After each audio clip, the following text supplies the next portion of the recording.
¿Qué tal? Saludos, muy buenas tardes y bienvenidos a este nuevo espacio, este espacio digital, un nuevo formato en el cual saludamos a los nuevos formatos, nos animamos a un estilo mucho más informal, sin ataduras, sin tapujos, todo el deporte y mucho más. Vamos a saludar rápidamente a los compañeros porque este es un debate constante y continuo en el cual vamos a estar desde un lado del charco al otro, hablando del fútbol, baloncesto, béisbol, cualquier deporte, petanca y como han visto incluso en la entradilla, pues ¿por qué no? Un poquito de curling.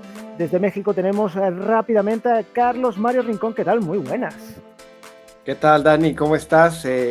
Pues nada, aquí maravillado, sorprendido con estos nuevos formatos que, para ser honesto, nunca no me había tocado estar en un programa así. Ya habíamos tenido la fortuna de compartir algunos momentos en radio hace algún tiempo, pero bueno, esto es nuevo para mí. Digo que yo no soy tan viejo como parezco, pero igual es muy nuevo. Muchas gracias y bienvenidos a todos. Bueno, también tenemos por aquí, y ya lo han visto, es a Aridane Ávila. Aridane, que está ahora mismo en Valencia. ¿Qué tal, Aridane? ¿Cómo estás? ¿Qué tal? Muy buenas, ¿cómo estamos? Un placer estar aquí. Hoy se te ve en el coche, ¿eh?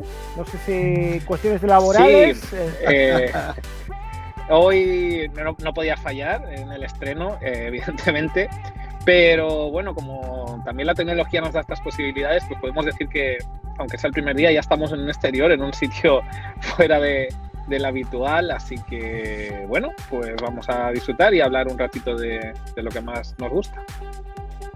Pues si os parece bien, vamos a empezar tomando el tema del deporte y en este caso del fútbol, analizando específicamente el tema de los naturalizados. Un tema que a lo mejor en España y en algunos países de Europa pues tiene unas connotaciones o unas ramificaciones distintas. Lo cierto es que en América Latina pues está habilitando unos debates muy interesantes, muy curiosos, ¿no? Lo estamos viendo en México especialmente, en Argentina con el tema de Garnacho, sobre todo aludiendo que sería el primer jugador con raíces españolas, argentinas, que podía jugar en la selección argentina. También se ha hablado de Nico Paz, que estaba luchando entre la selección española y la selección argentina. Al final parece que se va a decantar por la Argentina, pero sí que es verdad que en México es donde ha tomado un punto tal vez más, no sé si virulento, polémico. Carlos, sobre todo tú nos puedes explicar mucho más ese detalle, porque sí que es verdad que se ha puesto muy fuerte en algunos mentideros y en algunos medios, ¿no? Sí, como bien dices, Dani, ¿no? Es un tema polémico en México. En otros países, como bien lo mencionas, ha sido muy, muy normal. Pero yo creo que deberíamos empezar, Dani, si me lo permites, hay que poner sobre la mesa el término, ¿no? ¿Qué dice el diccionario de la lengua española sobre el tema de naturalizar, naturalizado? Y es tal cual: admitir en un país como si de él fuera natural a una persona extranjera, concediéndole los derechos e imponiéndole los deberes de los ciudadanos de ese país. Me parece que el tema es claro, ¿no? O sea, es claro, es alguien que nace en un país, llega a trabajar llega a vivir a otro, y después de algún tiempo obtiene los derechos para trabajar en ese país, que es lo que, bueno, ahora está sucediendo específicamente con Luis Quiñones, ¿no? Que es lo que pasa con Luis Quiñones. Es un jugador que hasta los 18 años fue formado en Colombia. Después los Tigres de la Universidad Autónoma de Nuevo León lo traen a México y hace toda su carrera deportiva. Vaya, él se desempeña como futbolista, trabaja como futbolista y toda su carrera profesional la ha hecho en México. Como bien dices, ahora existe la polémica de que lo han llamado a la selección mexicana. Desde mi punto de vista, me parece que es un llamado muy justo. El chico ha trabajado en México, ha hecho su carrera futbolista en México y es bien merecido. Hasta ahí la primera parte. Hasta ahí la primera parte, pero la segunda parte suele sonar incluso más duro o fea, ¿no? En estas circunstancias, ¿no? Sí, es un tema complicado porque hay un tema, no sé, ¿qué temas podemos, qué palabras podemos usar? Aquí no nos van a censurar, ¿no? Hay un tema que... No hay censura. Aquí se puede decir de todo, sobre todo teniendo en cuenta que somos periodistas y somos capaces de decirlo sin necesidad de usar ciertos términos, pero somos capaces de poder hablar de todo, lo que quieran. Exactamente. Me parece que hay un sector, y esto sí hay que aclararlo, de la prensa mexicana, y hay que decirlo así, sin pelos en la lengua, que está un poco en contra del tema de Quiñones. Quiñones, señores. ¡No! Sí, digo, a ver, no de la naturalización de los jugadores, porque ya hemos visto y conocemos a lo largo de la selección mexicana que han habido varios jugadores, el Chaco Jiménez, Lucas Lobos en su momento, el mismo Matías Buoso, y hay cantidad de jugadores que en esos momentos, bueno, el mismo Ciña, ¿no? Que marcó una época, bueno, pues ahí está Rogelio Funes Mori, ¿no? Que el mismo Eric Castillo, que jugadores que tal vez se llegó no a criticar, pero sí se llegó a poner en duda un poco su llamado a la selección, pero no se generó tanta polémica, Dani y Aridane. Pero ahora con lo de Luis Quiñones es sumamente impresionante la polémica que Ari, no sé si No, adelante. Sí, que se ha generado ahí, perdona. Creo que hay un poquito de delay ahora. Hay un poquito de delay, me parece. No sé si, Ari, has visto algo de la polémica. Has suscitado en este caso con Luis Quiñones, incluso con el Chaco Jiménez en menor medida, pero sí que es verdad que ahora se está hablando mucho de ello en México, y es en el caso de un jugador específico, como que en algunos casos dicen como que le está quitando o le está robando el pan a un mexicano para poner a alguien que no es mexicano, cuando ya tiene los papeles como mexicano. Mira, mi opinión respecto a este tema, creo que hay que diferenciar casos y creo que hay que estudiar realmente cuáles son las situaciones personales de cada jugadora o jugador, da igual el deporte que sea, porque mi opinión es que si realmente es alguien que ha estado en el país, que conoce las circunstancias del lugar, que conoce cómo funciona ese país, estamos hablando ahora concretamente de México, pero creo que vale para todo el mundo, y estamos hablando concretamente ahora de fútbol, pero se me vienen a la cabeza otros deportes en los que pueden haber situaciones parecidas. Entonces, mi sensación es que si es alguien que realmente podemos decir que tiene las características suficientes como para ser considerado de ese país, adelante. El problema que yo veo es cuando realmente lo que se hace es fichar a gente como si esto fuese una competición de clubes, y entonces ya estamos desvirtuando lo que es una competición de selecciones, que se basa en aquello que tiene más importancia, que es defender a un país porque o bien has nacido en él o lo sientes como tuyo porque llevas mucho tiempo allí, o te unen unos lazos familiares o cualquiera de estas circunstancias. Pero en el momento en el que esto desaparece y esto se convierte en un mercadeo de intentar fichar jugadores de otros países, nacidos en otros países, para que tu equipo sea mejor, a mí esto me parece que es modificar un poco el propio espíritu de lo que es una competición de selecciones. Para eso ya tenemos las de clubes, porque si no, no sé si realmente esa selección es realmente ese país o es pues una serie de gente que se intenta adaptar para tenerlo en las filas de tu selección. Por eso digo que sí, hay casos y casos, que no es una cuestión que tampoco me gustaría generalizar, ¿no? Porque tampoco es así en líneas generales. Yo te entiendo que vas un poco por la línea que hemos visto en el baloncesto europeo, que ahí sí que hemos visto y que incluso vemos partidos en los cuales pues a lo mejor no hay ningún jugador de esa nacionalidad, al menos de esa liga, ¿no? Lo hemos visto en la ACB, que de repente pues hay 10 jugadores y ninguno, bueno, pues hay 4 cumpliendo el cupo nacional, pero ninguno es nacional, a lo mejor, que eso lo hemos visto y se ha normalizado, ¿no? Pero vamos a ver si es en el caso de Quiñones, si no me equivoco, Carlos, desde los 17 años está en México, o sea, medio se ha formado en el país, ¿no? No sé si nos puedes eso. Lo que dice Aridane es muy interesante, me quedo con lo que dice y me parece que el caso Quiñones entra justo entre el argumento de Aridane, que se me hace muy, muy válido, y la otra parte, ¿no? Hasta qué punto Quiñones tomó, y hay que ponerlo sobre la mesa porque es una realidad, el chico llega a los 17, 18 años a México, y hasta qué punto él sí está aquí en México y no solo está usando la naturalización para poder jugar con una selección. O sea, es también un debate que hay que ponerlo ahí. Desde mi punto de vista, me parece que en este caso específico el chico se ha ganado a pulso con base en su trabajo. Lo que hizo, bueno, estuvo muy poco tiempo en Tigres, después pasó por Lobos WAP, después ya me parece que llegó al Atlas, y ahora está en el América, que lo está haciendo muy bien. Pero o sea, sí, prácticamente ha hecho su carrera en México, prácticamente, ¿no? Sí, su carrera profesional. Claro. Su carrera profesional. A ver, las fuerzas básicas las hace en Colombia, ¿no? Estrictamente. Sí me parece que el chico se ha ganado a pulso su llamado a la selección mexicana. De eso sí no tengo ninguna duda. Y este otro tema que también hay que hablarlo, ¿no? Y que de pronto es un tanto incómodo. Hemos recuperado, ¿eh? Te hemos recuperado. Ha habido un vacío ahí. Ha habido un vacío. Un fallo de luz.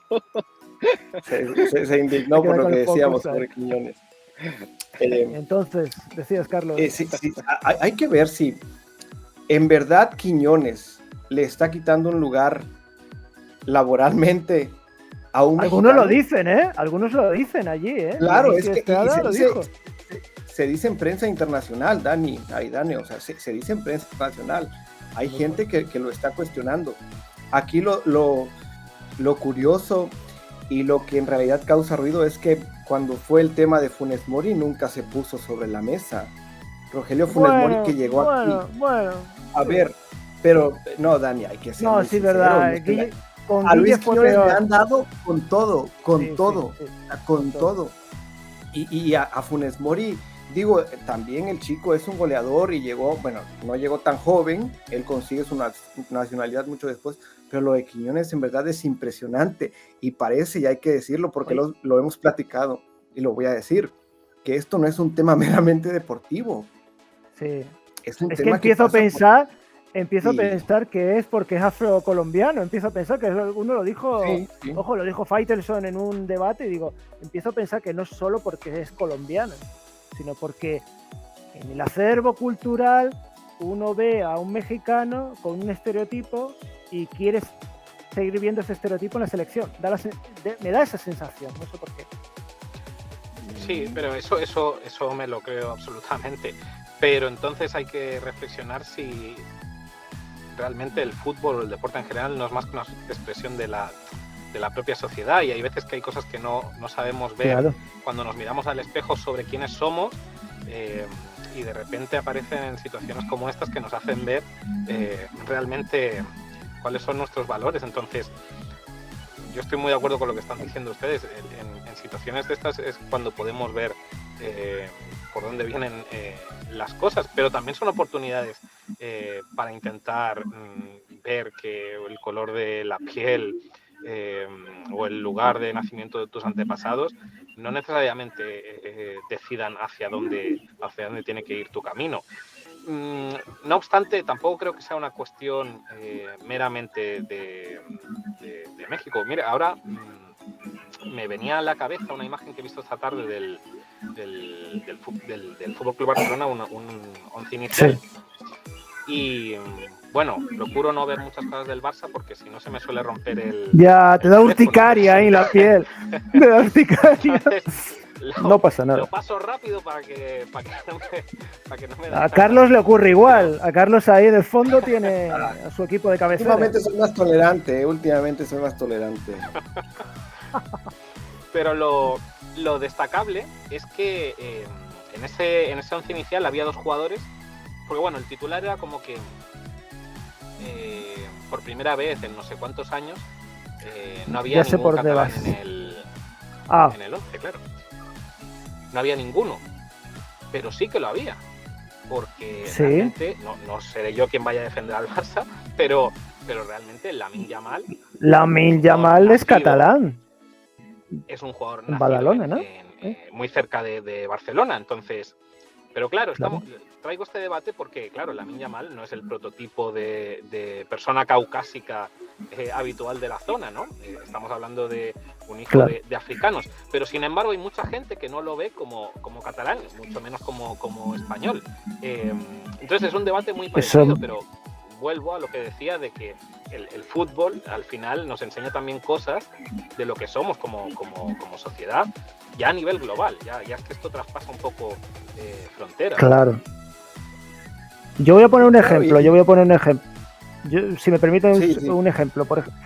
En España antes teníamos la posibilidad de que Mario Gómez jugara en en España y no fue así, eligió la selección alemana. Teníamos a Kenneth Pérez, me parece que se llamaba, que podía haber jugado en la selección española y fue a la danesa hace años. Teníamos la posibilidad de que una serie de jugadores jugar con la selección española y no era atractiva, pero no solo la selección, sino tal vez el país. Por ejemplo, Jordi Cruyff también pudo elegir entre España y Holanda, pero evidentemente ahí yo creo que era más la selección, porque era Clemente, la selección de Clemente, aunque Jordi Cruyff luego no fue gran cosa para la Orange, pero bueno, eso es otra historia. Pero bueno, lo que quiero decir es que ahora hay jugadores que han venido, bueno, pues después de Donato, después de Marcos Sena, que fue para mí lo mejorcito, para mí fue el mejor jugador del 2008, por lo menos para mí, fundamental para la selección española, y vamos, ya me gustaría tener más como él, me sentiré identificado con él. Pero luego tenemos otros jugadores, ha estado Cataña, estuvo Mario Pernía, y con todos ellos, sí hubo debate en su momento, pero no se generó el posterior, por ejemplo, con Diego Costa. Diego Costa sí hubo una polémica de a ver qué se le había prometido para ir al Mundial, pero era más cuestión de entre bastidores, no había ese debate. Como hemos visto en algún titular en el Marca, pero con el Real Madrid, hablando, es la primera vez que el Real Madrid juega con, bueno, no voy a decir el titular, pero te imaginas, todos los jugadores eran, ¿sabes por dónde va el titular? Y eso lo hemos visto en dos periódicos de tirada nacional, que son los dos de la capital de España. Que a mí me parece lamentable esa portada, pero están ahí en la hemeroteca. Lo que quiero decir es que creo que en selecciones, Bellingham, por ejemplo, pudo haber elegido Inglaterra o Alemania. Imagínate el bombazo que pudo haber sido. Pero yo creo que hay un reflejo de que la sociedad, aparte que, como tú dices, Ari, es multicultural, es también hablar del estado de bienestar. Si te quieres nacionalizar de ahí es porque vives bien ahí, ¿no? Sí, quiero pensar que es así. No, en serio, quiero pensar que es así. Porque después hay una segunda parte y es los intereses que a veces tienen los jugadores de jugar con una selección u otra y claro, las cogen un poco por las posibilidades deportivas que te dan, no porque tú te sientas muy francés o muy americano. Sí, pero eso eso realmente es malo, o sea, tu interés laboral. Oye, sí. A ver, yo por ejemplo yo creo que sí, Dani, porque yo creo que sí, porque esto no es defender el escudo de un equipo, esto es defender a una nación. Entonces creo que tiene que haber otra serie de valores añadidos que vayan más allá de me paga más este país o me paga más el otro. Porque si no... Omega. Sí, te entiendo. Uy. Creo que nos quedamos sin aire. Se ha quedado en el punto ahí clave de la conversación. Pero mira, creo que volvió. Volvió. Hola. Ahí volvió. Ahí está. Decías, Ari, me parece que estabas quedando con lo de si era un mercadeo o no, o esto de ir al mejor postor de la selección. Sí, que al final yo creo que defender a una selección tiene otras connotaciones que van más allá del dinero. Que no se puede quedar solo en eso. Para eso tenemos 9 meses de competiciones de clubes. Entonces, si es una opción laboral, hombre, pues creo que no debería serlo. Porque entonces, si escogemos según lo que nos paguen, no estás defendiendo al país, estás defendiendo a los billetes que te van a caer dentro de la cartera. Y eso me parece interesante, pero voy a hacer una comparación porque yo creo que por ahí se puede calibrar un poco. Vamos a ver. Lo de Diego Costa, por ejemplo, lo pregunto a los dos. ¿Lo de Diego Costa con la selección española era mercadeo o era lícito lo que se hizo con él? Bueno. A mí me parece que tiene que ver con un tema de dinero y de querer participar en una competición internacional. Y lo voy a decir crudamente como lo dijo Matías Buoso en un programa hace un par de semanas. Matías Buoso, sí, lo vi. Argentino de nacimiento, que tiene la oportunidad de desarrollarse profesionalmente en el fútbol mexicano, que lo hace muy bien, no llega tan joven como Quiñones, lo tengo que mencionar, y después se naturaliza y participa en la selección mexicana, no juega más de 10 partidos, pero hace una muy buena actuación. ¿Por qué doy todo este antecedente? Porque Matías Buoso dijo muchas veces, uno como futbolista, y estoy parafraseando, dijo, optamos por nacionalizarnos para tener la oportunidad de participar en un torneo en el cual no podemos participar con nuestro país de origen. Perfecto. ¿Y no es un interés común? me beneficio yo, se benefician ellos y a lo mejor se beneficia el público también. Yo nacionalizo a Messi. Hombre, sí. Lleva 15.000 años en España, podía jugar con Argentina, con España. Es un interés común que parte desde un interés particular. Porque pero no sé hasta qué punto. Pero también interesa generalmente también, ¿no? Eso puede generar unas posibilidades a la selección que a lo mejor no tiene en ese momento. ¿Por qué no aprovecharlo en ese momento? Pero Dani, también yo creo que aquí hay una cuestión y es que al final, si eso es así, creo que las selecciones más pequeñas irán perdiendo también posibilidades, porque a la mínima que les haga un jugador interesante y que pueda alrededor de ese jugador crearse un proyecto un poco más ilusionante en cualquier competición, ya no digo mundial, sino continental, si al final esos jugadores que son un poco más buenos escogen la opción que les da más posibilidades de ganar, nunca van a poder defender al país en el que han nacido, porque se irán al otro, al que es más potente. Entonces, también pierde un poco el sentido de esta historia. Por eso ponía el ejemplo de España, cómo cambió, que unos jugadores ya no iban, y ahora sí iban. Pero no creo que sea solo por ser pequeño, ¿no? También puede ser el poder económico. Mira Qatar cómo naturaliza a muchos corredores keniatas, por ejemplo, para los... Que eso no yo creo que está en ese baremo, me parece que está en lo más antiético, eso lo puedo entender. Pero mira, por otro lado también es lícito el deportista que quiere ganarse la vida, que no se la puede ganar en su país, y hay otro que le da esa oportunidad. Si yo tengo, a ver, si un futbolista femenino se va a Estados Unidos, tiene muchas más posibilidades de progresar con el fútbol femenino porque hay más conquistas sociales alrededor del fútbol femenino. Hay un estado de bienestar mejorado que en otros países, incluso europeos. O sea, la conclusión es, hay muchas posibilidades que acabes en el país que tenga un bienestar social mejor. Eso es verdad. O sea, es muy probable que acabe, si yo fuese muy bueno en una labor liberal, acabe en un país escandinavo, porque seguro que mis condiciones laborales son mejores. Lo bonito sería que mi país mejorase también. A lo mejor es una forma también de empujar. No lo sé. Yo no estoy de acuerdo. Porque, está bien. No estoy de acuerdo. Ahora has puesto el ejemplo de Qatar, por ejemplo. Sí, yo creo que eso está en el... Y has mencionado el atletismo, pero ahora me ha venido también a la cabeza, creo que el Mundial de Balonmano fue hace allí no mucho. Sí. No sé si hará 2 años o 3 o antes de la pandemia, no lo sé. Sí, puede ser. Y al final el equipo de allí no había nadie. Pero es que o sea, no. Vamos, yo creo que no sabían ni la población donde estaban jugando.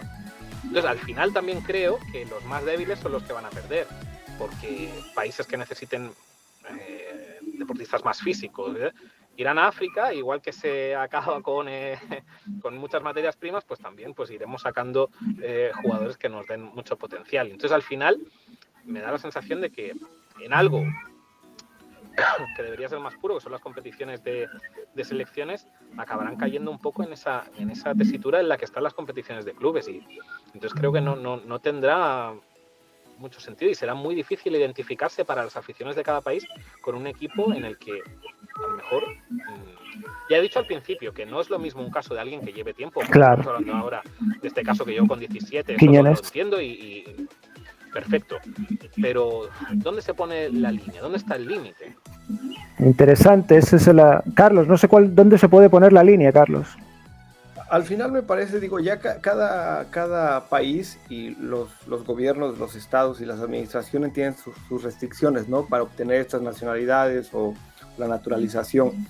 Eso es un primer punto y eso no le corresponde al deporte como tal, pero sí me parece que las federaciones pudiesen hacer un poco más, y aquí habrá quien me critique y diga que vamos a retroceder 50 años, ¿no? Donde se aplicaban otras restricciones, bueno, que antes podían jugar en 1, 2 o 3 selecciones, y hay muchísimos casos de eso, hablando del fútbol estrictamente, pero sí me parece que las federaciones deportivas deberían de poner ciertas restricciones para esos casos, y tendrían que ser muy específicas, ¿no? Hay que recordar, no sé si tú, Dani, sí. Tienes la memoria de cuando la Liga MX implementó el tema de los extranjeros y no extranjeros, que al final le terminaron llamando formados y no formados en México, pero era una cosa de loco donde no algo había parecido. Nada estipulado. Entonces, claro. ¿Y eso cómo es? ¿Cómo fue eso? Vamos a ver, es un poco como lo que ocurre en la ACB con lo de los cupos. Y aparte, bueno, es un poco de mercadeo. Tú imagínate, Ari, que lo más parecido es lo del ACB con lo del pasaporte Cotonou, el pasaporte europeo, tal. Sí. O sea, hay un mercadeo y de repente pues acabas con hasta 17 extranjeros en algún equipo mexicano. Hemos visto. Por ejemplo, Jaguares de Chiapas. Exacto, a ese ejemplo iba a poner, Dani, tú lo conoces mejor. Me acuerdo yo de eso, pero bueno. Si les parece bien, continúa. No, entonces me parece que las federaciones deben tener restricciones, no sé si es la palabra correcta, muy establecidas, ¿no? Sobre hasta qué punto puedes tú representar al país o desde qué punto puedes tú representar al país.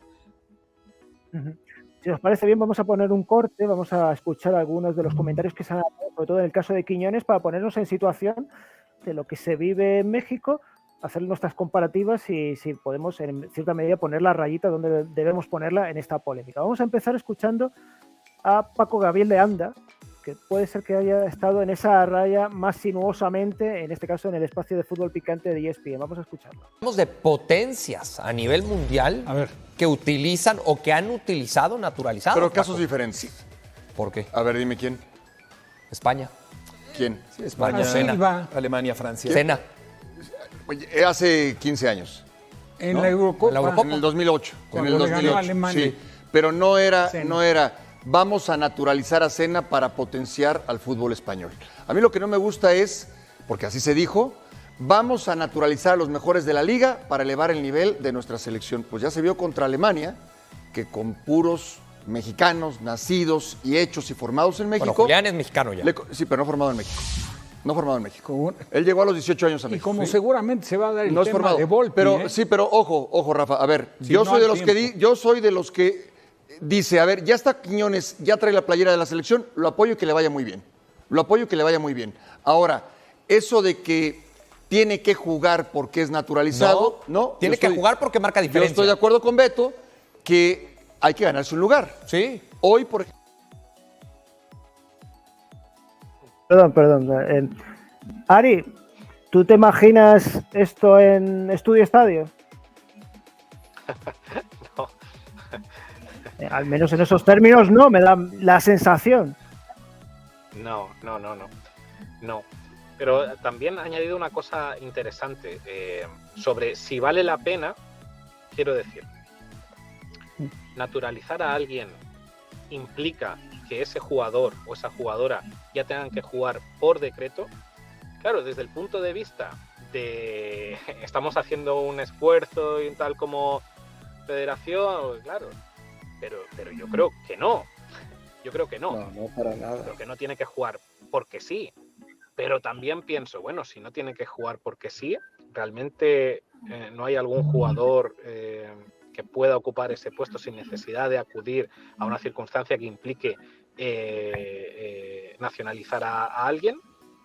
¿Realmente es así? ¿Eso tapa el progreso de un jugador que realmente haya sido nacido y formado en el país? Bueno, ahora me vienen casos a la mente de jugadores que de repente han adquirido una nacionalidad de la noche al día sin ni siquiera haber pasado por el país. Esto en el fútbol creo que no sucede tanto en el baloncesto. Hubo una época... Sí, igualas. Sí, era una selección africana, ¿no?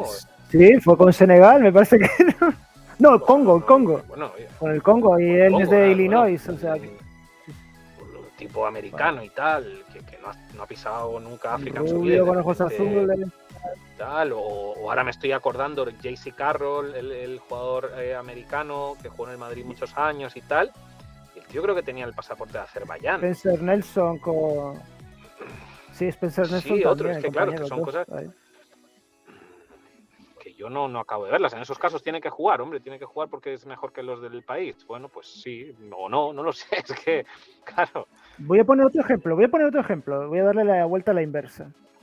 Nosotros admiramos la selección francesa del 98 y es tal vez la más multicultural de la historia. Sí, claro. ¿No? Había un azerbaiyano, pero perdón, un georgiano. pero- Sí. Perdón, Dani, es que Aridane dice algo que me parece muy interesante y también podríamos darle la vuelta, ¿no? En el caso de los países pequeños, deportivamente hablando, Azerbaiyán tiene en estos momentos en la selección nacional a un jugador nacido en Argentina con ascendencia de ese país, Lucas Elarayán, que pasó por el fútbol mexicano. Es un chico con muchísima calidad, desde mi punto de vista, con mucha calidad, jugó en la MLS también, y ahora está defendiendo los colores de Azerbaiyán, si no me equivoco. Entonces, creo que nunca pisó el país. Me parece que su madre o su padre son de ascendencia de allá. Azerbaiyán. Y creo que no sé, voy a ponerlo así, quizá para los países pequeños, deportivamente hablando, esto podría ser un beneficio. Y me parece que también lo estamos viendo con el caso de Jamaica. Si no me equivoco, Mijail Antonio y Demarai Gray son nacidos en Reino Unido, formados allá y eligieron jugar con la selección de Jamaica. Y Jamaica ha crecido mucho deportivamente. Sí. Ahí. Ahora, entonces, precisamente en baloncesto también lo estamos viendo, que hay rivales de España. En baloncesto, por ejemplo, que Bahamas, por ejemplo, puede jugar Klay Thompson con Bahamas. Todo un lujo, ¿eh? Claro, creo que este tema sí podría beneficiar a algunos países, algunas selecciones, algunos combinados deportivos, y otros sí lo usan como meramente, como dices Dani, un mercadeo. Lo que has dicho de Francia del 98 y yo creo que algunas más. Pero bueno, la del 98 porque es un equipo muy significativo y recordado. Pero bueno, al final también la propia República con sus territorios de ultramar fue la que dotó a Francia de esa selección, ¿no? Es que, fíjate, yo coincido, la del 98 y 2002 cambia mucho, porque la del 98 sí que es verdad que era un azerbaiyano, había un georgiano, había uno de padres españoles como era Luis Fernández es anterior, pero había alguno argentino, medio argentino. Lizarazu, que es vasco. Lizarazu estaba en la del francés. 98, ¿no? Creo. Sí, él sí. Luis Fernández estuvo en la del 80 y algo, sí. Pero vamos, que era muy variado. O sea, Nueva Caledonia era Karen B, pero sí que es verdad que el 2002-2006 era como más de unas regiones específicas donde ya habían problemas de la relación con la antigua metrópoli y luego con ese problema que ha habido en Francia de la subida de la ultraderecha y los disturbios que se han producido en muchas de las ciudades por esas desigualdades sociales, que eso ha ido, creo que sí que ha influido en la selección. Pero me da la sensación que la del 98 para mí era como una, no sé, yo por lo menos para mí, como una mesa redonda de un mundo artúrico fantástico, un mundo de fútbol. Sí. Bueno, pero bajo mi punto de vista algo maravilloso, y aquella selección, bueno, por no hablar ya de los nacidos en Francia, pero hijos de antiguos territorios franceses, porque bueno, Zidane, estamos hablando de familia norteafricana, argelina, muchísimos. Entonces, yo creo que eso también es un triunfo como país, pero claro, los territorios de Francia son difícilmente igualables por otro país. Y bueno, Inglaterra-España, Inglaterra-España. Sí. Pero ahora estaba pensando, por ejemplo, en la Francia que ganó el último mundial, no, el anterior, también había una barbaridad de jugadores, porque ahora me ha venido a la cabeza N'Golo Kanté, por poner un jugador o sea, que también era una barbaridad. Pero bueno, creo que eso es algo bonito en el fondo, ¿eh? Bueno, a mí claro. Me gusta hacer. Si os parece, vamos a escuchar otro caso curioso. Estamos hablando de México en este caso, ahora lo de Argentina. Ahora estamos con Garnacho. Garnacho, recordemos, mamá argentina, papá español. Vamos a escuchar cómo se le oye a él cuando le hacen la primera entrevista a un medio argentino, cómo se le escucha en la segunda y cómo se le escucha en la tercera. A ver si notáis algo raro. Al final soy el más joven del vestuario y jugadores como Lisandro Martínez, que es como, yo le digo aquí que es como mi padre, que me trata como mi padre, cuando me tiene que regañar me regaña, cuando lo hago bien me lo dice, siempre me intenta ayudar en todo. Yo no dudé nada porque yo me siento argentino, porque soy argentino también y apostaron por mí antes y yo lo tenía claro. Una selección muy grande, una oportunidad muy buena y toda mi familia muy contenta y me apoyó minuto 1. Sí, mucha gente sabe, igual está bueno decirlo también para quien no sepa, toda la familia de mi mamá es de Argentina, siempre vivieron allá y la familia de mi papá en España y bueno, por circunstancias de la vida vinieron a España a vivir, mi mamá, y conoció a mi papá y ahí se conocieron, ahí nací yo y bueno, yo siempre estoy con la familia de mi mamá muy familiarizado, siempre apoyamos a la selección de chiquitos y gente vio que no vio igual fotos mías de chiquito. Perdón. Lo ha practicado. Sí, lo ha practicado. Me parece que hasta Ari ha desaparecido al oírlo. Aridane ahora se quedó fuera. ¿No? Sí, pero a ver, se ha notado esa evolución, ¿no? Como que de repente es como decir, macho, si quieres jugar con Argentina tienes que parecer argentino. Sí, tienes que hablar como argentino, ¿viste? No, a ver, ¿viste? Sí, a ver, como que alguien le dijo que el pasaporte era era el acento, ¿no? Sí, al final es un tema, Dani, que va a ser siempre polémico. Aquí lo impresionante es que en pleno 2023 sigamos con estas polémicas, y no hablo de lo que estamos discutiendo ahora, hablo de lo que escuchamos en otros noticieros, ¿no? Que lo escuchamos en mesas de análisis internacional. Pero sí me parece impresionante, y es que al final hacia allá vamos, cada vez esto debería ser lo normal, porque van a seguir llegando jugadores a México, a Azerbaiyán, a España, a Argentina, a Inglaterra, y van a seguir habiendo naturalizados. Di Ari. No, es que creo que se me ha roto todo al ver el estilismo de este hombre, porque la verdad... lo de Garnacho. Sí, y ese corte de las cejas, yo digo, uy, madre de Dios. Creo que estamos bloqueados. Pero te quedaste con el acento, ¿cómo evolucionó en pocos días? Sí, hombre, es una capacidad mental muy potente, la verdad. No todo el mundo la tiene. No, tampoco creo que le quedaba muy bien, pero bueno, vamos a decir que ha habido una evolución también. Pero bueno. Pero, a ver, lo curioso es, ¿va a haber muchos jugadores en el futuro, en este mundo global? ¿Va a haber muchos jugadores con doble nacionalidad y con triple nacionalidad? Claro. ¿Qué vamos a hacer con todos ellos? Tienen padre y madre, padre de América y otro de Europa. ¿Qué van a hacer? ¿Por elegir a uno es un traidor al otro o es un mercadeo? Es que va a haber muchas situaciones así, ¿eh?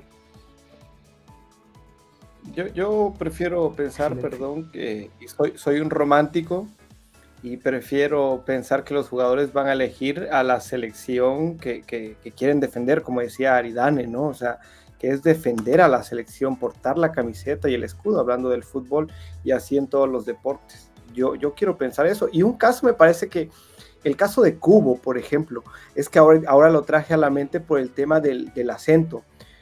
Cubo, no sé si recordarán estas entrevistas famosas después de los partidos del Mundial. El tipo habla con un acento español impresionante porque fue formado en España y eligió jugar para Japón. Yo soy un romántico del fútbol y quiero pensar que así como Cubo, muchos jugadores van a elegir el país en donde nacieron. Yo estoy de acuerdo porque creo que al final tiene muchas connotaciones el defender a un país, pero creo que necesitará también regulación, porque si no esto va a ser difícil de encajar y el más listo o el más poderoso al final será capaz o el que tenga más dinero será el más capaz de aprovecharse de la situación. Entonces estoy de acuerdo con lo que están diciendo y creo además que tiene que haber alguna regulación a nivel mundial, lógicamente, supongo que de FIFA en el caso que estamos hablando en el fútbol o en otros deportes, porque si no, tengo la sensación que los más poderosos volverán a ganar otra vez. Perfecto, si os parece bien vamos a zanjar este tema y vamos a pasar a otro bloque. Vamos a hablar un poquito de la situación del fútbol femenino que además Recientemente tuvimos el Mundial, vimos las circunstancias en las que se desarrollaron, algunos países que empezaron a repuntar, revitalizarse y otros que se han resentido, pero lo más llamativo tal vez fue ver ese episodio extradeportivo que capitalizó y planteó una serie de cuestiones, si está evolucionando lo suficiente o no el fútbol, si se le está dando la importancia o no al fútbol femenino y cuántos pasos nos quedan por dar. No sé si, compañeros, queréis dar una valoración inicial para ver, pues, a vuestra opinión, en qué situación está el fútbol femenino ahora mismo. ¿Carlos? Oh, perdón, creo que iba Ari antes. Sí, adelante, Ari.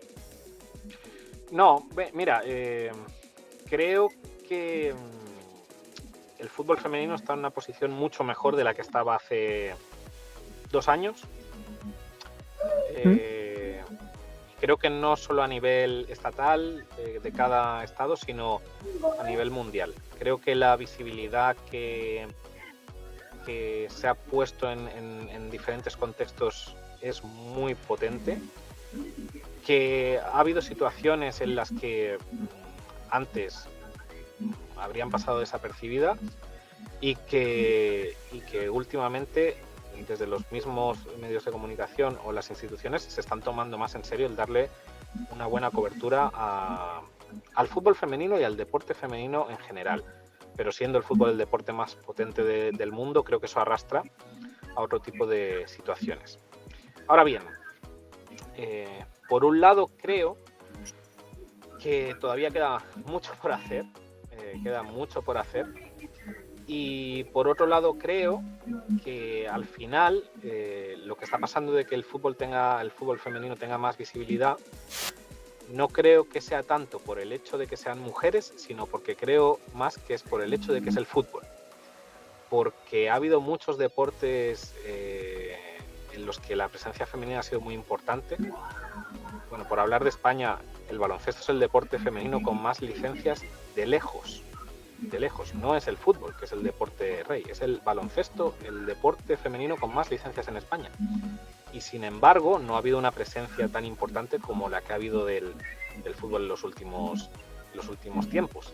Creo que tiene que ver también con, en los últimos años, un auge importante de la defensa de los derechos de las mujeres. Las manifestaciones que ha habido el 8 de marzo de los años atrás creo que han supuesto un antes y un después en el reconocimiento de la mujer, y esto al final, una cosa creo que ha ido ligada con la otra y que se ha juntado una generación muy buena, por ejemplo en España, que ha sido campeona del mundo con futbolistas de un nivel tremendo como Alexia Putellas o Aitana Bonmatí, que ahora está también a un nivel muy alto, entre otras, y que todo se ha juntado. Pero para acabar esta primera intervención, no sé si todo es verdad. ¿Qué quiero decir con esto? Que después, cuando hay los partidos de liga cada semana, los niveles de asistencia a los campos son muy bajos, pero muy bajos. Estamos hablando que hay campos que a lo mejor hay 300 personas. Cuando vemos las audiencias, que por ejemplo los derechos que tiene aquí en España de la Liga F DAZN, y ves los datos de cuánta gente ve sus partidos, la realidad es que los ve muy poca gente. No sé si es porque todavía estamos en una fase inicial o no sé el motivo realmente, pero claro, una cosa no concuerda con la otra todavía. Y yo creo que en ese camino estamos. ¿Carlos? Coincido completamente con lo que dice Aridane, ¿no? El fútbol femenino ha crecido muchísimo en los últimos años y han sido al final muchas cosas las que han estado ahí o han coincidido para que el deporte femenino, el fútbol en específico, crezca, ¿no? Los temas sociales, políticos, todas las corrientes y pensamientos de los que ya hablaba Aridane. Coincido, con eso no tengo ninguna duda, pero yo sí quiero jugar un poco al abogado del diablo y voy a hablar con mucha honestidad y mucha sinceridad, hablando del fútbol femenino en México específicamente. No es lo mismo. Al final el fútbol es un entretenimiento y como todo hay una oferta y hay una demanda en el mundo del entretenimiento y es una realidad también lo que decía Aridane, ¿no? Del tema de que si estos datos son reales. Lo que ha venido a beneficiar al fútbol femenino, a la Liga MX femenil, son los temas, me parece, el streaming, como lo que estamos haciendo ahora, ¿no? porque si bien es cierto que algunas televisoras han contratado algunos equipos femeniles, no son todos, y voy a dar un dato que me parece sumamente interesante. Hay una disputa histórica entre los derechos de la mujer, como bien lo decía Aridane, ¿no? Y hay también hay un reclamo social, hablando específicamente del fútbol femenino, del por qué la futbolista que juega en la Liga Mexicana no puede tener un salario equivalente al del futbolista mexicano. Y creo que ya me fui de lleno al tema, pero de una vez lo pongo sobre la mesa. Sí. Ha sido un me parece tema interesante. Desde hace muchos años, y Dani, que estuvo por aquí, por México, también está ahí, conoce más a fondo el tema, ¿no? Pero bueno, este reclamo social en México. Desconozco completamente, y soy muy honesto, el tema de España, pero existe este reclamo social. Entonces, hace un par de semanas, el Congreso de México sacaron una ley en donde dicen que a partir de la próxima temporada, y ojo con esto porque me parece sumamente interesante y creo que hasta contraproducente, el Congreso de México emitió esta ley en donde dice que los sueldos de las futbolistas mexicanas tienen que ser equiparables, iguales a los sueldos que percibe un futbolista que juega en la Liga MX, un futbolista varón. Esto me parece que es brutal. Digo, a ver, en el afán de querer ayudar o hacer crecer a la liga femenil, me parece que van a terminar desmantelándola, porque como mencionaba al principio de mi intervención, al final el fútbol es un entretenimiento, oferta-demanda, y hay que ser realistas. La demanda que tiene un partido de fútbol de la Liga MX no es la misma demanda que tiene un partido de fútbol de la Liga MX femenil. Voy a poner dos ejemplos para poner en situación también en contexto a lo que decís. Tal vez el paradigmático sea el tenis, que es donde se han igualado las cosas, y de alguna manera se ha vendido bien el producto porque se ha conseguido que a alguien le parezca, por ejemplo, más interesante ver un Serena Williams contra Clint Clijsters, vamos a decir una de hace unos años, que ver un Nishikori Sinner, ¿no? Por ejemplo.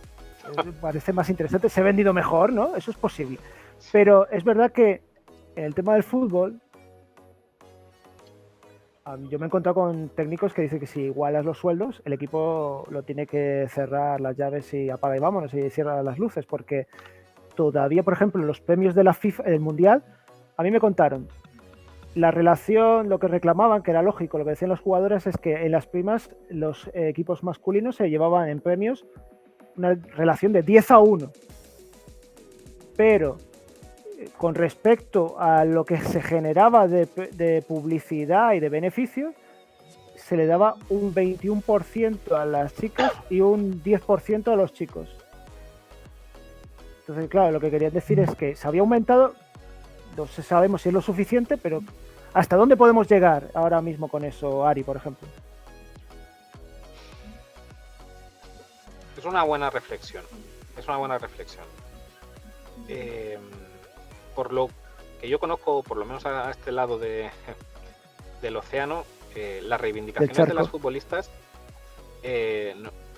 no han ido nunca en intentar cobrar exactamente lo mismo, porque son las primeras que son conscientes de la realidad de la generación de recursos del propio fútbol femenino.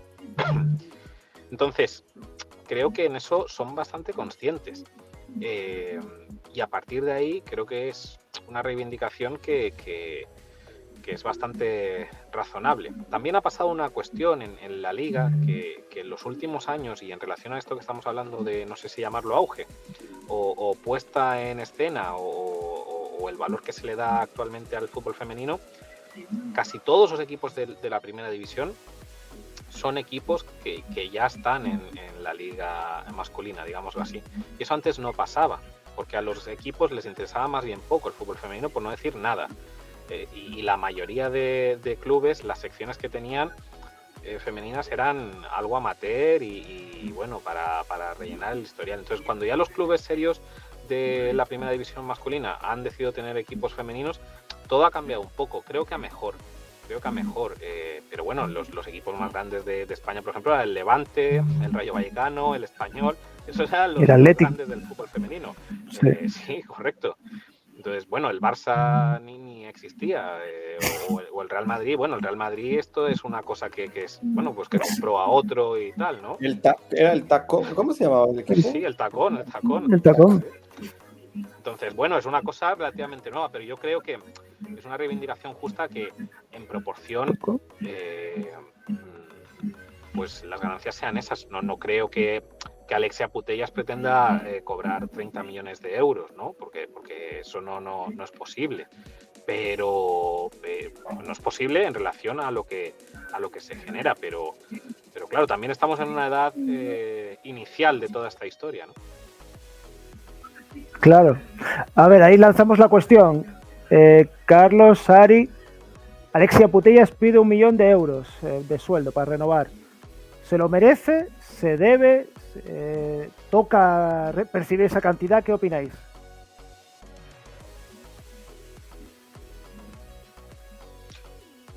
Yo opino que si el equipo en el que está hace números y le sale rentable, hombre, es una jugadora nacida en el lugar, que ha pasado por la cantera de ese equipo. En fin, si no se lo pagan a ellas, que no se lo van a pagar a nadie. Si no se lo pagan a ellas, no se lo van a pagar a nadie. Entonces, pues también dice mucho del mensaje como institución, ¿no? Claro, hay clubes que están dispuestos a pagarlo, ¿eh? Pero del Olympique de Lyon o el Manchester City o alguno de estos. Estados Unidos, Chelsea y no sé si claro. el PSG también. Oferta y demanda. Sí. Me parece, a ver, es que sí creo y me parece que es algo muy real que la brecha entre el fútbol femenil en México y el de España es enorme, es grandísimo, es una realidad. O sea, es que la pregunta, si tú me la haces a mí, Dani, yo diría que sí, que se lo merece y que claro que se lo tienen que pagar, porque voy a poner un ejemplo muy poco válido, pero aquí sabemos y conocemos el fútbol femenil de Europa, porque ha crecido muchísimo, y yo entiendo que en el fútbol masculino, tal vez la información que tengan no sea la misma, pero sí conocen, hay más conocimiento del fútbol varonil. En cambio, ¿qué pasa con la liga femenil? Y me parece que Aridane decía algo que es muy cierto y que sucedió en México. Bueno, en México, por allá del 2016, si no me equivoco, la Federación Mexicana de Fútbol obliga a los clubes a tener un equipo femenil. ¿Y qué es lo que sucede? Bueno, los obligan a tener una estructura, a ver, en donde incluye el equipo femenil. Les obliga, exacto. Les obliga. Y esa es la palabra, que cuando tú obligas a los equipos y los equipos no tienen la solvencia económica para mantenerlos, solamente lo hacen por mero trámite. Y es aquí donde vienen estos temas de salarios, ¿no? Sobre todo, decía un dueño, vamos a decir el nombre, ¿no? Que aquí no hay censura, López Chargoy, quien fue dueño de Jaguares de Chiapas, primera división. Bueno, y dueño. Bueno, a ver, el administrador... Sí. Vamos a dejarlo ahí. Pero había gente dentro del club que decía, o que escuchaban al señor Chargoy, en donde él decía, si tú no eres uno de los 4 grandes del fútbol mexicano, Pumas, América, Chivas o Cruz Azul, ningún equipo de fútbol de la liga varonil es rentable. O sea, no hay ganancias. Ahora, si llevamos eso a la liga femenil, es aún más complicado. Hablo del caso estricto de México, porque tu pregunta, Dani, yo te diría, claro, se merece eso. ¿Por qué? Por la imagen, por lo que han conseguido, por los logros, porque como liga femenil han crecido muchísimo y lo vemos ahora en la Champions, ¿no? Incluso han llenado alguna final el Fútbol Club Barcelona. Entonces, han llenado el Camp Nou. Y eso en México ahora es muy complicado de ver. Y aquí en México, en la liga femenil, porque así nos lo dice la historia corta de la Liga Mexicana en femenil. Si no eres Tigres, Monterrey o América, estás fuera. Pero fíjate que la imagen que tenemos desde aquí es que en México, o sea, por ejemplo, Jenny Hermoso está jugando allí. Ah, sí, ¿no? Sí, claro, con Pachuca. Claro, y para nosotros nos resultó algo curioso que tomase esa decisión interesante, porque al final le da prestigio al lugar, pero nos quedamos también un poco sorprendidos, ¿no? Y ahora, escuchándotelo... Como Canales también, claro, en el masculino, ¿no? Ahora coincidiendo. Por ejemplo. Lo que pasa es que Canales a lo mejor es un jugador que ya está un poco de vuelta, vamos a llamarlo así. El Betis no le sentó bien, Betis, ¿eh? No, pero bueno, pero tiene una edad, es un jugador que ya ha pasado por el Madrid, por el Valencia, por el Betis, que ha jugado muchos años en Europa, en fin. Pero en el caso de Jenny Hermoso era una jugadora en el pico máximo, ¿no? Y claro, eso llamó mucho la atención, ¿no? Pero claro, ahora con esto que me dices, pues uno se replantea cosas, ¿no? Sí, es que la palabra clave, a mi parecer, Aridane, es esta obligación, ¿no? Porque los clubes terminan metiendo un poco con calzador los equipos femeninos. Digo, ahora la Liga Femenil sí ha crecido, a ver, es una realidad que ha crecido. Sin embargo, me parece que le falta muchísimo para llegar a este tema, por ejemplo, lo que dijo el Congreso, ¿no? De equiparar los sueldos, porque yo sí insisto, y hablo en el estricto sentido de México, hay un reclamo social hacia esto, un reclamo social. Voy a hacer una última comparativa, porque sí es verdad, yo creo que tiene que mejorar las condiciones, pero en el fútbol masculino, a nivel de generar, David Beckham generaba más que Iniesta. ¿Quién era mejor futbolista de los dos? Iniesta. Beckham cuando estaba en el Madrid. No quiero hacer comparaciones, pero es verdad que lo que hay que intentar es trabajar en hacerlo lo más atractivo posible para poder generar. Pero es que también, Dani, has puesto dos ejemplos entre atractivo y... Claro, has puesto a Beckham. Messi y Cristiano Ronaldo. ¿De qué? ¿De futbolista o de qué cosa? Porque... No, pero bueno, uno ha sabido vender calzón. Bueno, Michael Jordan ha vendido hasta calzoncillos. Pon otro ejemplo porque... Eddie Lumberg dice... A ver, otro ejemplo, otro que es complicado ahora. Ljungberg era un paquete jugador y vendió, hasta Calvin Klein tranquilamente. Un paquete tampoco, hombre.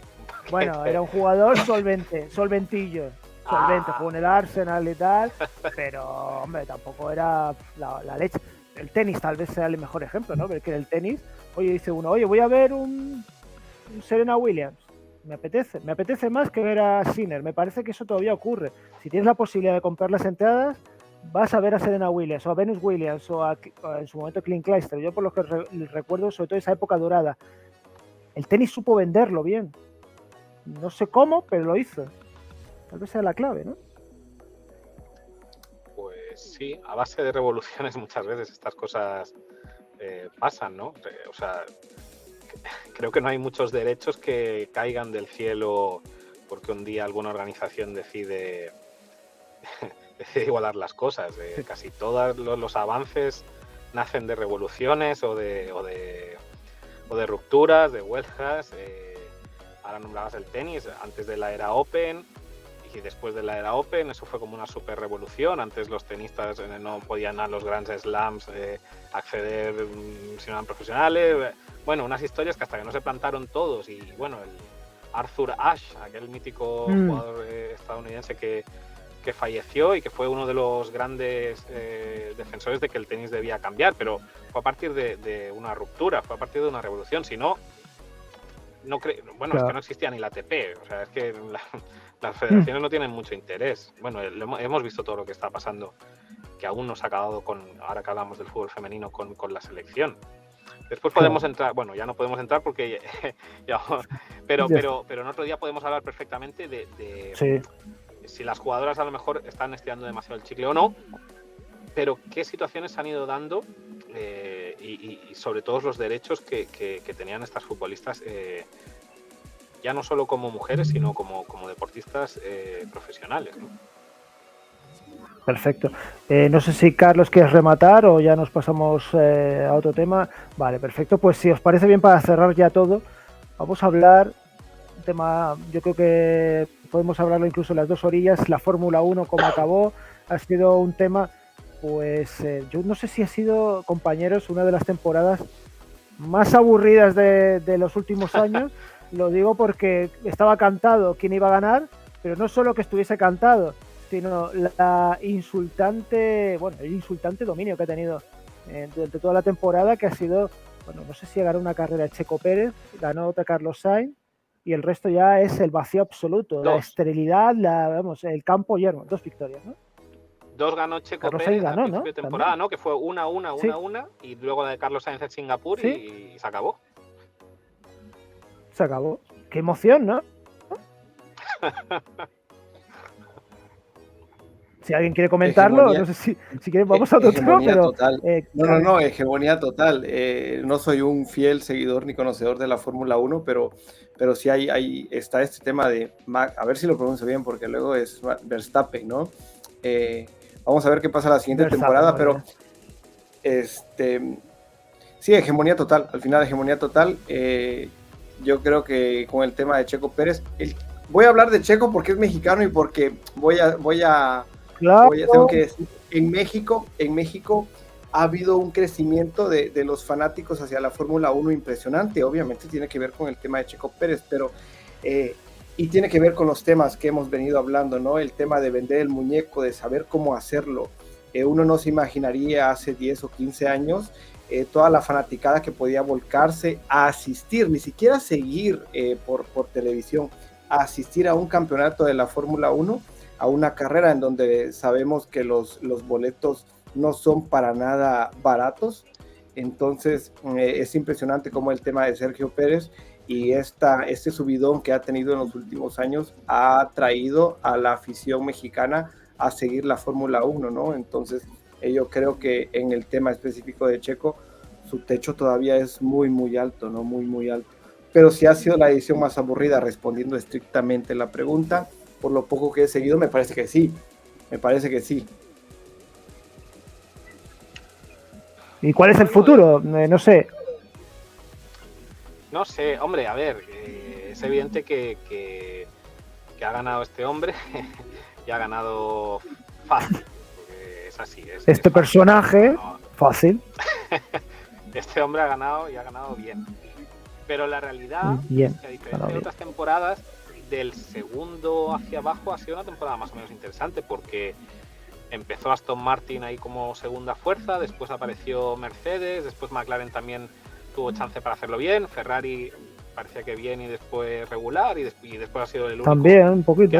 que ha logrado romper todas las victorias de Red Bull. Ha habido sorpresas interesantes de algunos pilotos. Bueno, sí, hombre, sería más interesante.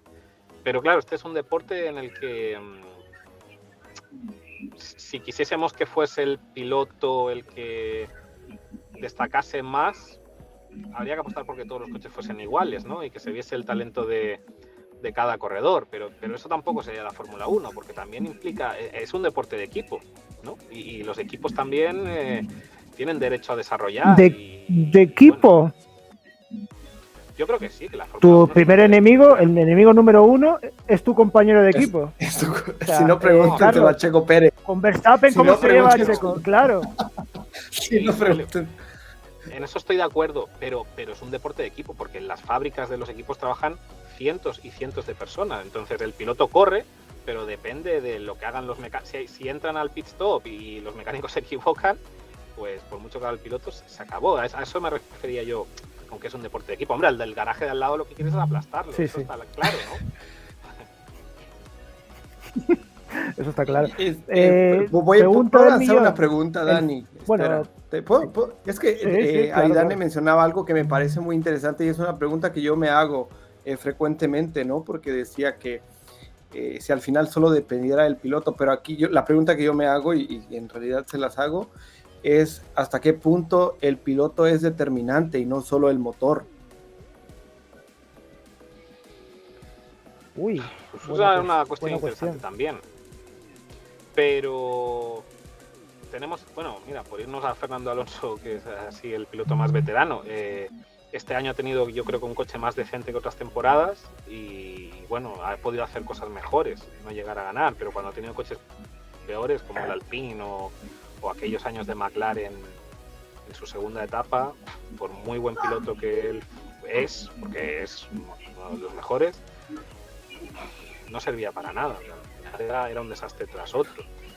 Es un debate complejo que al final creo que tampoco nadie sabe muy bien cuál es la respuesta, porque todo cuenta, ¿no? En fin, no lo sé, yo no lo sé. Yo, fíjate que tengo la sensación, por lo que veo, la primera es comparar el compañero que tienes en tu escudería, porque salvo honrosas excepciones, los reglajes son parecidos, no van a hacer contraespionaje, lo vemos con Leclerc y Carlos Sainz, que más o menos es parecida la cosa, puede ser distinto en otros casos, ¿no? Verstappen, Checo Pérez. A mí me da que con Checo Pérez no le dan el mismo tratamiento, evidentemente, que a Verstappen, pero eso se ve.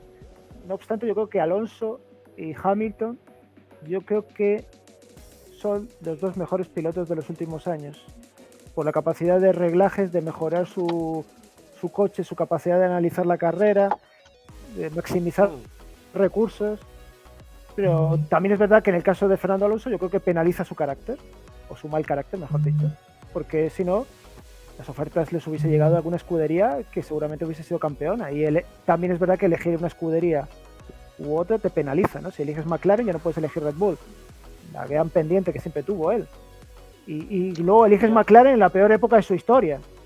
¿Es así? Sí, pero claro, esto ahora a caballo pasado es fácil decirlo, ¿no? No creo que él se metiese en un proyecto en el que no viese visos de poder hacer algo bueno, pero es que es tan difícil, ¿sabes? Es tan difícil. Y después hay otra cosa, que los equipos muchas veces eligen a sus primeros espadas, ¿no? Y entonces en Red Bull es difícil pensar otra cosa que no sea que Verstappen sea el número uno, o anteriormente Sebastian Vettel o Hamilton en Mercedes, ¿no? Entonces, claro, no siempre es fácil encontrar esos lugares. ¿Seguirá Checo Pérez el año que viene en Red Bull?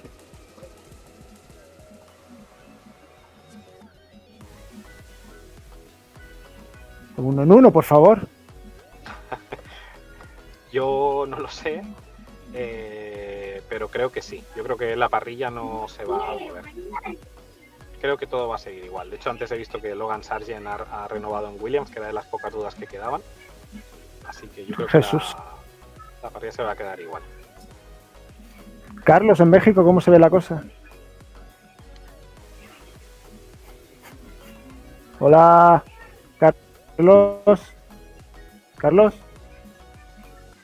Carlos. Me pasa que Carlos no nos escucha ahora.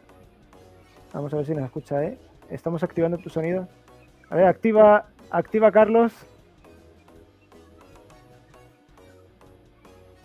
A ver ahora. Yo lo estoy intentando activar, no sé si tú lo oyes, Ari.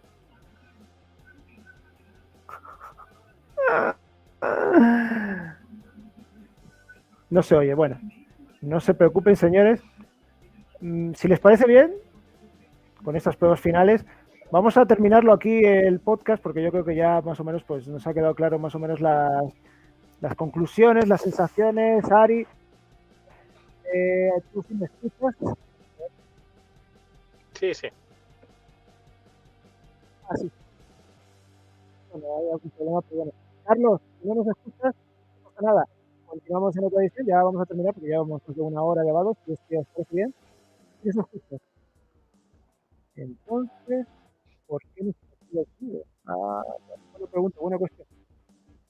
No te preocupes, ya lo solucionaremos en el siguiente podcast. Y señores, simplemente nos vamos a despedir ahora. Ari, muchas gracias, Carlos, muchas gracias desde el otro lado del campo. Vamos a continuar otros espacios de podcast que hayan pasado bien. Y simplemente, compañeros, recordarles, el deporte es maravilloso, lo que hemos visto por aquí en las redes sociales, lo haremos la próxima semana, en los próximos días. Sean muy, muy felices.